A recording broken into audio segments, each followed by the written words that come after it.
Good morning, everybody. This is Allie at Heart and Soul Connected. Thank you for coming by. This is my third in a series on shadows. On shadow, rather. I have probably a few more after this, but I wanted to make sure that I got this one out today. The other thing I want to remind you, if you haven't watched parts 1 and 2, you might want to get context of some of the things that I will discuss. One of the things that I didn't mention in the last tape, which is kind of important, is that it's not uncommon not only to project shadow or take out shadow on not only family but also pets. There's a really, really well-known book by Albert Camus called The Stranger. And in The Stranger, there's this man who absolutely hates his dog. He kicks it. It's really awful. I mean, it's for us pet lovers, it's terrible. But he loses the dog and he doesn't know what to do with himself. And that's because the dog carried all his shadow, but the dog had it. So the dog ran away. The other thing we can do is we can also be grateful for our enemies because their darkness allows us to escape our own. So sometimes just being able to watch what other people do in their shadow side allows us to view it and be free of it, and also for us to realize that we need to love our inner enemy, the good and the bad of all sides of ourselves. So that's something important. In the book, there's a section on the gold in shadow, and I talked a lot about that in the last two videos, but it's possible for us all to project the very best of oneself onto another, just as much as it is to project the very shadow side of oneself onto another or a situation. We usually project our finest qualities and place them on others, and we sort of deify them. So in other words, it might be that we have a quality that we admire see in somebody else and admire in them, but we can't recognize it in our own self. And the same goes for the opposite qualities, the shadow side qualities. So most of us have had heroes in the past. We've had idols that we've looked up to, and I'm sorry, my dog's going crazy with her toy. Academics, sports, movies, TVs, music. We all have somebody that we absolutely adore and deify. If you know me from any past videos, you know that I feel that way about Freddie Mercury, who really had a real struggle with his shadow. If you watched Cash Peters talk about his being able to cross over pictures, oh, it's fabulous. It's fantastic. And it really talks a lot about how we hide things from ourselves and from others and how we need to work on those things. We fear also that heaven might come too soon if we're too good. You know, only the good die young. And so we project our best qualities or our best upset, our entire personality. We think that if we're too good, if we're too nice, if we're too helpful, that might upset the personality that other people know about us. I had an opposite problem. I remember working at a company, and everybody would complain and yell and go off on these employees that handled a lot of the processing paperwork. But I didn't. I was very kind to them and very nice to them. And you know, we had a very simpatico relationship until one day I really got upset and I let my shadow side come out, and everybody was completely appalled. They had never seen that from me, and there was no way they were going to accept that that was me. And they were angry with me, and yet other people had done it over and over again. But that was part and parcel of who they were, and they were accepted for those things. At the time, I was really upset about it because I felt like, why can this person get away with it? And why can this person get away with it? But if I say anything, I can't get away with it. So that's really an important thing to think about. So one of the things here that a Jungian psychologist, Episcopal minister had said, and Johnson talks about it in the book, is that God loves your shadow more than he does your ego. And that was very confusing to the author. And so he explained the ego is engaged in its own defense and the furtherance of its own ambitions. Everything that interferes must be repressed. The repressed elements become the shadow. And these are basically positive qualities.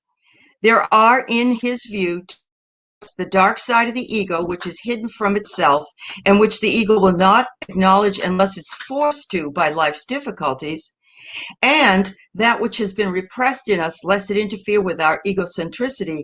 And however devilish it may seem, it basically is connected to ourselves. So we fear being fully known.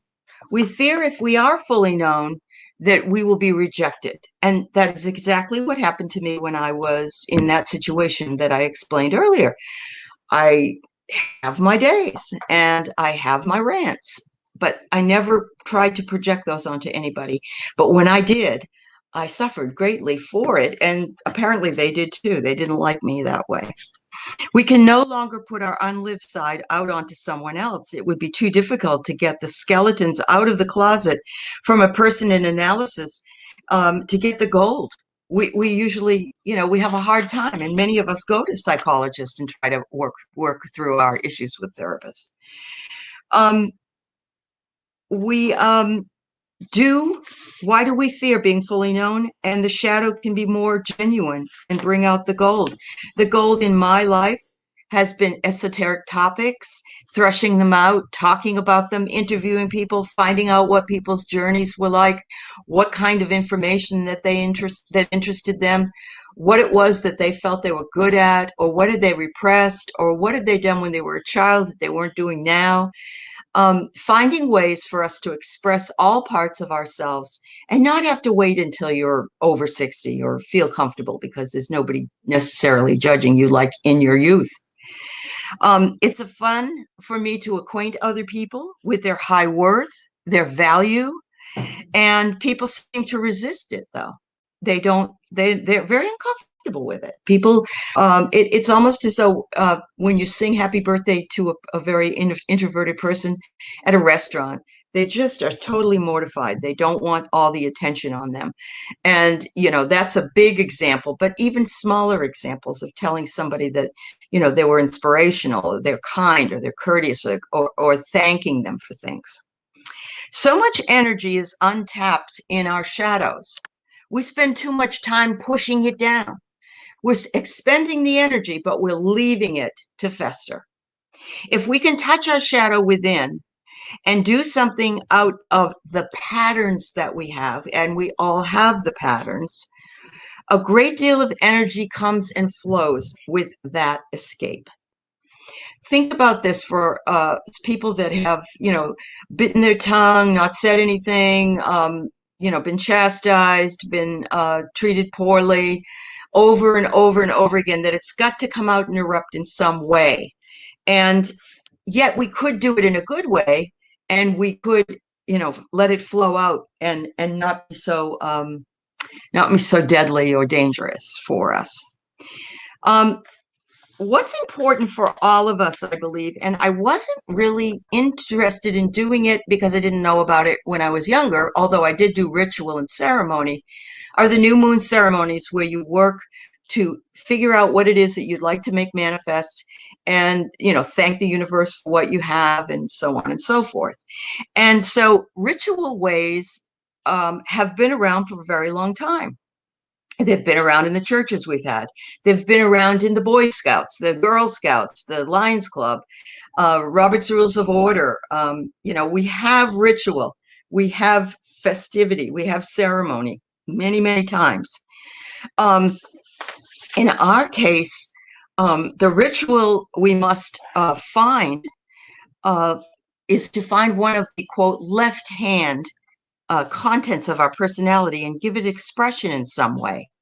So I'm not a person that can draw. I'm just not a person that, I don't like whatever I draw, and I'm not good at it. However, I do give expression to that in my journal in some way, because the only person that really sees it is myself. And although I'm critical of myself, I just think I've got to let this out. And writing is something I do all the time, so I need a sort of a left-handed way to do it. Perhaps you can sculpt. Perhaps you can write down your feelings and burn them or bury them. Maybe you want to dance around. Maybe you want to do Tai Chi, or you want to do something that makes you move, and that can stir it up as well. Remember, a symbolic or ceremonial experience is real and affects us just as much as a real event. So if you can't do those things, you could go into your mind and you could prepare a ceremony in there for you, where you're working with stones and candles and gods and goddesses, or whoever it is that you want to pray to, or ask for guidance from. It can be done in your mind, because everything starts in your mind. Everything. Every single thing that we have, all the components of this thing started with a thought in someone's mind. And so mind is powerful. Mind brings to the world. That is why it's so important to watch your words. That's why it's so important to watch your thoughts. You need to think of yourself with affirmation, that you are good, that you are worthy. And as mentioned in another show, a Stuart Smalley moment, if you ever watched Saturday Night Live a long time ago. The psyche is unaware of the difference between an outer and an inner act. Our shadow qualities are lived out equally well from the viewpoint of self, either way. Culture can only function if we live it out in unwanted elements symbolically. Very important. So ego and shadow awareness is hugely important. And I'll leave you with a short story that was in here that I never knew about, and I found it fascinating. We all know about Marie Antoinette. And we know that she eventually lost her head. She told the peasants to let them eat cake. She didn't really care about them. She had everything she wanted, and she had everything she needed. At one point in her life, though, she wanted to balance her refined life with some peasant task. So she decided that she would have a milk barn and built, and a cow in there, and she would pretend to be a milkmaid and go in there and do this peasant task. So she went in there, and but she was repelled by the way that you had to pull on the deets, milk the cow, the udders. Oh, can't do that. So she had to have somebody else come in and do that, and she watched that. And that was a way for her to balance out that. But she would have done so much better if she had taken it upon herself to do the menial task that she wanted. But the fact that she could have anything that she wanted and do anything that she wanted also meant that she could choose not to do anything she wanted to. So, her not embracing her shadow side, or experiencing that how someone else lives, is something that is crucial to our well-being, to our understanding of our fellow men and women, to our culture, to our society. And it has us work through some of these things that we have held down deeply in our shadow side. The other book that I got, that I'm reading, is called Meeting the Shadow, which is written by a lot of different authors. There's a lot of different authors in here that are going to contribute to what they believe the shadow is, because I really believe we need to make our own meaning, in as much as how that affects our lives, how we want to work with it, that kind of thing. The shadow concept flows out of the discoveries made by Sigmund Freud and Carl Jung. Jung acknowledged Freud's breakthrough and the profound analysis of the split between light and dark sides of our personality. And we all have them, and there's nothing wrong with them. We are taught to be good, and we are taught, that you're not supposed to get upset. You're not supposed to argue. You're not confrontational. Sometimes you have to be. You have to take the bull by the horns. This is something I've ran from for most of my life. I do not like confrontation.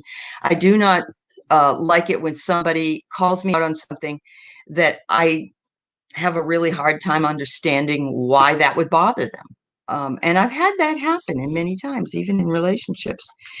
Today's shadow refers to the part of the unconscious psyche that is nearest to consciousness, even though it is not completely accepted by it. Your ego does not want you to deal with your shadow. Your ego says, but, if I do this, I'll lose friends. I'll lose my standing. I'll lose whatever it is. I have to repress that as much as I possibly can. The shadow is denied expression in life and coalesces in a relatively separate splinter personality in the unconscious. So it exists. We just don't know about it. We don't see it all the time. Again, we push it down.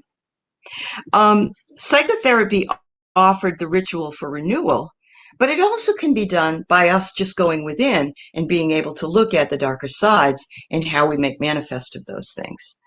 Jung saw that his own destiny as that of an explorer, a man who created new ways of conceptualizing age-old problems, as well as philosophical, spiritual, and religious ones, made him a great man at the time. Did he have a shadow? Oh, undoubtedly. Undoubtedly, because we all have a shadow. Perhaps Jung's greatest accomplishment was to reveal the unconscious to be the creative source of all that we eventually become as individuals. Our conscious and personalities develop and mature from the raw materials of the unconscious in interactive play with life's experiences. Doesn't that sound wonderful in comparison to must hide, must not bring out, must not look at? It's too dark.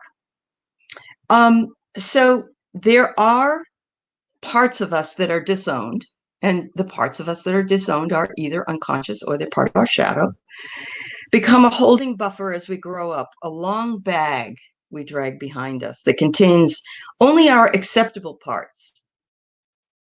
Only these also link to other people's personal bags and others and others. So remember I said, microcosm, macrocosm. Society has these bags and they come out in really, really tough times for us, as in right now, as in the way the world is working, as in the way that people are not being kind and loving and being racist and, hateful. It is important that we let that bag, we either have to lighten it or we got to let it completely go. And how we do that is individual. I think it comes with working on it continuously. I think it's a thing that we all have come here to deal with.